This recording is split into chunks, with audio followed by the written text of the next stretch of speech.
মামা আমার শেষ মামা, আমার যে কি অবস্থা মামা, আমি কি করবো মামা, আমি পুরাই শেষ মামা। শুনি রে, তুই কি জুয়া টুয়া খেলেছিস নাকি? হ মামা, আমি পুরাই শেষ হয়ে গেছি মামা। আমার সোনা দানা গাড়ি মোবাইল সব বিক্রি করে অনলাইন জুয়াতে 5 লাখ টাকা ভরেছি। এখন টাকা দেখায় কিন্তু ওটো দেয় না, আরো খেলো আরো খেলো, কিন্তু টাকা নাই মামা, আমি শেষ। আমি কি করব, আমি রাস্তায় এখন ভিক্ষাও করলেও মনে হয় দিব না আমার কেউ ভিক্ষা।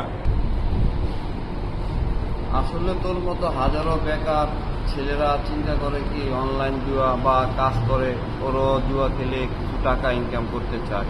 তো আমি বাংলাদেশ সরকারের কাছে একটাই আহ্বান রাখবো এবং প্রস্তাব রাখবো, আমার মতো অসহায় মানুষ বা তোদের মতো অসহায় মানুষ যাতে অনলাইন জুয়ার ফাঁদে না পড়ে।